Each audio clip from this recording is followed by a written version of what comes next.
DSLR खरीदने में अगर आप चाहते हैं कि आप DSLR से अपने फैमिली के या अपने शौक़ से फ़ोटोग्राफ खींचे, तो आज मैं आपको बताऊंगा DSLR कैमरा कैसे सीखते हैं और उससे बहुत ही अच्छी तस्वीरें कैसे लेते हैं।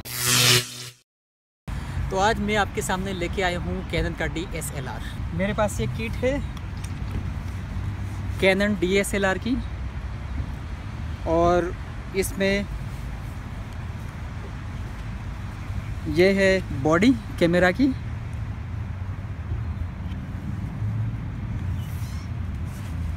ये बेल्ट है, आप उसे डिस्कनेक्ट भी कर सकते हो। ओके, दूसरा मेरे पास ये लेंस है, इसके साथ दो लेंसेस आए हैं। ये है 1855 का वाइड एंगल लेंस। इसका यूज़ होता है नज़दीक से फ़ोटोग्राफी करने में। और दूसरा जो मेरे पास लेंस है वो आप देखिए 55-250 का।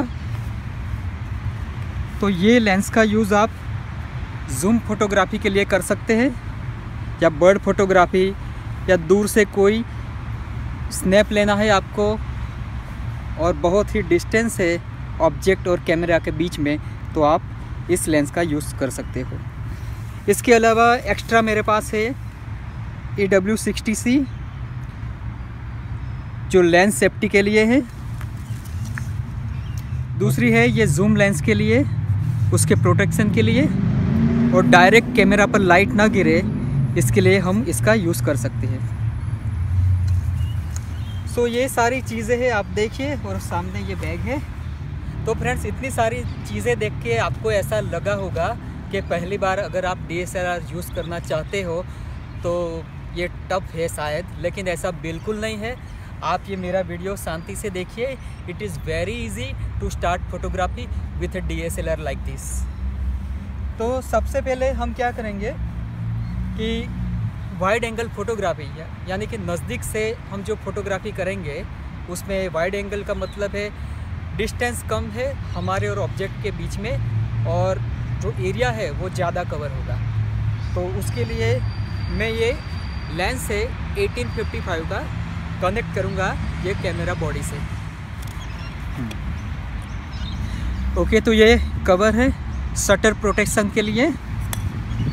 और अगर आप देखना चाहते हैं तो यहाँ पर ये बटन है ऑन ऑफ का, और ये शटर रिलीज बटन है, यानी कि क्लिक बटन है ये। अगर मैं दबाऊंगा तो शटर है वो ऑपरेट होगा। आप देखिए यहाँ से, तो इस तरह से कैमरा काम करता है। अब मैं इस बॉडी से 1855 लेंस है वो फिट करने वाला हूँ। उसके लिए मुझे ये बैक कवर है, बैक कैप है वो निकालनी होगी।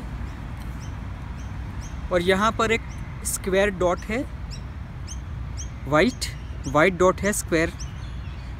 सो ये वाइट स्क्वायर है, उसको मुझे इस वाइट स्क्वायर के सामने मैच करना है।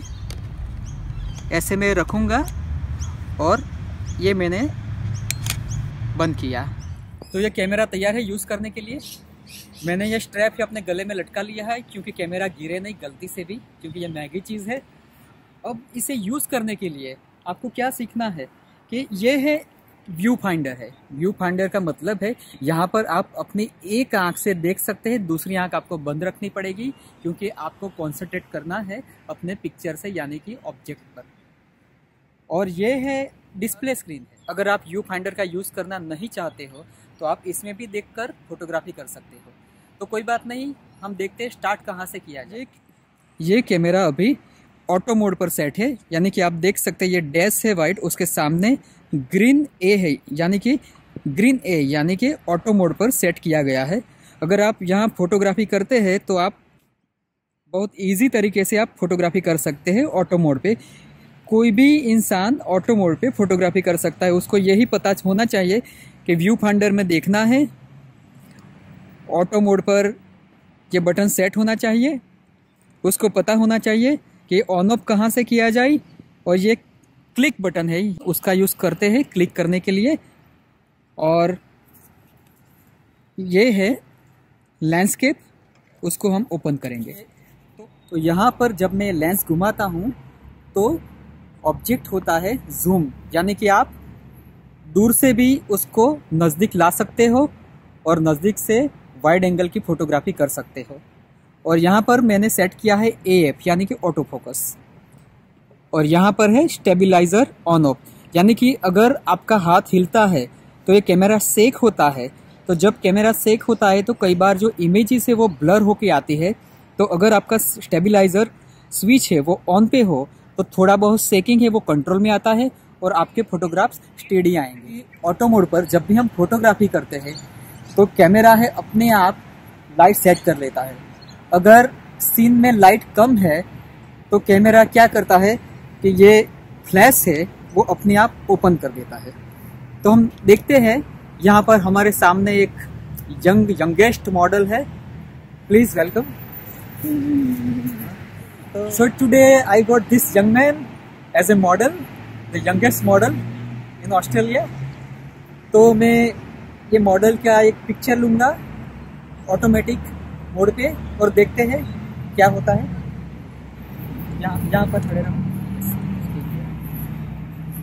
ये क्लिक बटन है, शटर रिलीज बटन है, वो दो तरीके से क्लिक होता है। पहला, आप धीरे से उसको क्लिक करें, उसको हाफ वे क्लिक बोलते हैं, और दूसरा उसको छोड़े बिना दबाए रखे हुए आप दूसरी बार थोड़ा ज्यादा प्रेशर डालें और मेन क्लिक होता है। जैसे कि अभी मैंने हाफ वे क्लिक किया है, एक बार क्लिक किया है, अब मैं दूसरी बार क्लिक करूंगा तो फोटोग्राफ क्लिक होगा।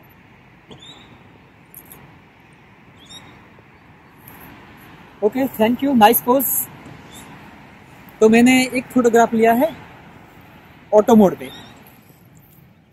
तो मैनुअल मोड पे फोटोग्राफी करने के लिए आपको ये बटन है वो M पर सेट करना पड़ेगा। डैश के सामने मैंने M सेट किया है।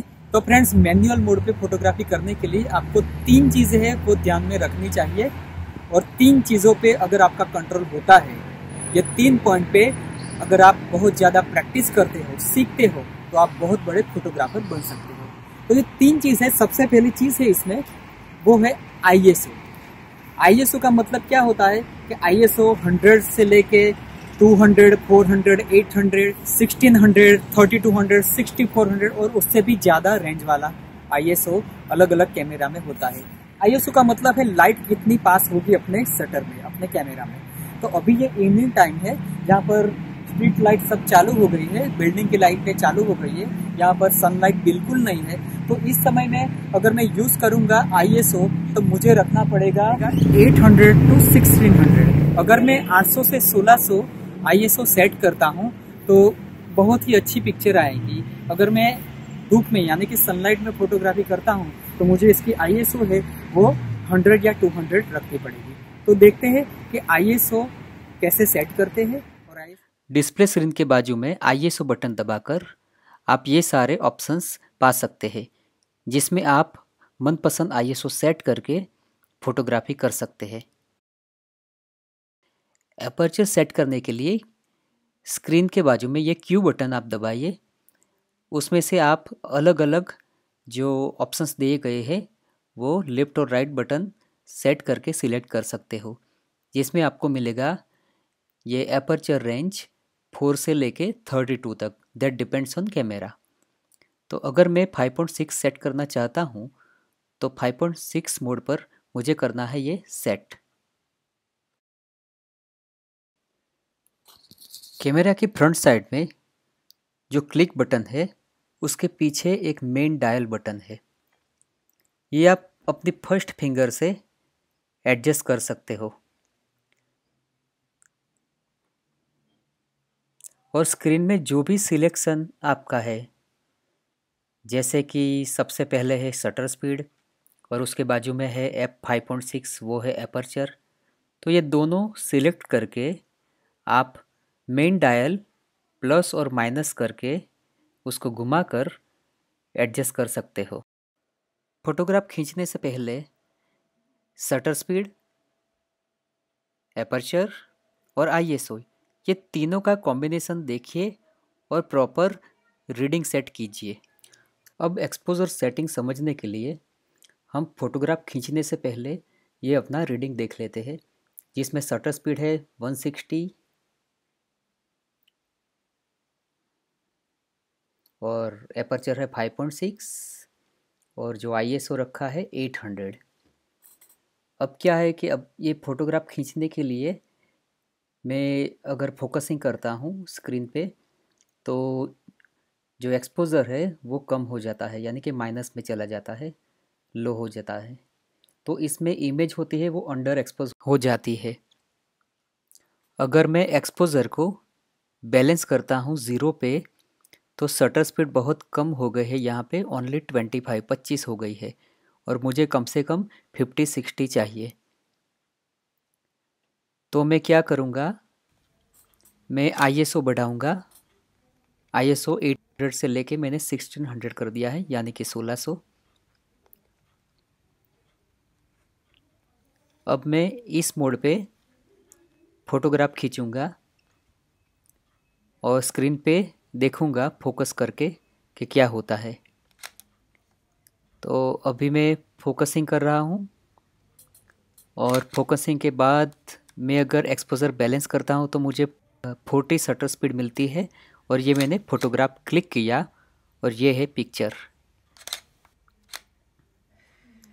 अगर मैं फ्लैश का यूज़ करूँगा तो मुझे ISO ज़्यादा बढ़ाने की ज़रूरत नहीं है।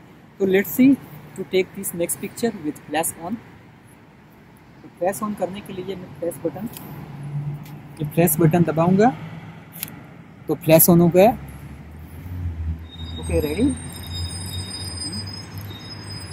तो हाफ फेज शटर स्पीड के लिए मैं सेट करता हूँ और ये मैंने क्लिक किया 1 2। तो 1/50 shutter speed, this is the minimum you can say good speed to take photograph like this. तो फ्रेंड्स, DSLR कैमरा से फोटोग्राफी करने के लिए आपको क्या करना पड़ेगा, पहला है ISO सेट करना पड़ेगा। धूप में यानी कि सनलाइट में फोटोग्राफी करते हैं तो आपको ISO 100 या 200, 100 to 200 दैट्स इनफ, अच्छा है। अगर आप आउटडोर शूटिंग करते हैं, अगर आप आउटडोर फोटोग्राफी करते हैं और सनलाइट नहीं है, थोड़ा इवनिंग टाइम है, तो आप फोटोग्राफी करेंगे तो आपको ISO है 400 to 800 के बीच में रखना पड़ेगा। This is good reading. और शटर स्पीड है उसका ध्यान रखिए, 1/50 शटर स्पीड कम से कम होनी चाहिए तो आप स्टेडीली फोटोग्राफी कर सकते हो। अगर आप शटर स्पीड को ज़्यादा बढ़ाओगे तो कैमरा का शटर है जल्दी क्लिक होगा। और ज़्यादा शटर स्पीड कब चाहिए, जब कोई ऑब्जेक्ट है मूव होता है, जैसे कि बच्चे खेल रहे हैं, शादी में फोटोग्राफी करते हो तो लोग फेरे ले रहे हैं या दुल्हन दूल्हा एक दूसरे को हार पहनाते हैं, तो इस मूवमेंट में आपको शटर स्पीड है वो 1/200 है या उससे भी ज़्यादा रखनी पड़ सकती है। तो इस तरीके से आप शटर स्पीड सेट कर सकते हैं और ISO सेट कर सकते हैं। एपर्चर के बारे में मैं इतना कहूँगा कि एपर्चर है वो f/2 और f/5.6, f/11, f/14। तो एपर्चर क्या है कि एपर्चर जब आप रीडिंग है जैसे कि f/2 या f/2.5, तो इतना जो एपर्चर आप रखते हैं तो इस रीडिंग में आपकी जो फोटोग्राफी है उसमें क्या होगा कि अगर मैं ऑब्जेक्ट हूँ और आप मेरी फोटोग्राफ ले रहे हैं तो मेरे पे फोकसिंग सेट है तो मेरा पिक्चर है क्लियर आएगा और जो बैकग्राउंड का जो पिक्चर है वो ब्लर हो जाएगा। तो बैकग्राउंड ब्लर करने के लिए आपको जो एपर्चर है f/2 और या f/2.5 ये इतना रखना पड़ेगा। तो फ्रेंड्स, जब भी आप फोटोग्राफी मैनुअल मोड पे सीखते हो तो ये बेटर एडवाइस है कि आप फ्लैश से अपना वो ऑफ रखिए, नेचुरल लाइट आपको मिले इसलिए विंडो से ओपन रखिए अपने कमरे में, और डे टाइम में यानी कि दिन के दौरान आप फोटोग्राफी कीजिए फ्लैश ऑफ रख के मैनुअल मोड पे। एपर्चर, ISO, शटर स्पीड और जो चौथा है एक्सपोजर। जो एक्सपोजर ज़्यादा करते हैं तो ब्राइट होता है, लाइट ज़्यादा आती है, एक्सपोजर आप कम करते हो तो थोड़ा सीन डार्क होता है।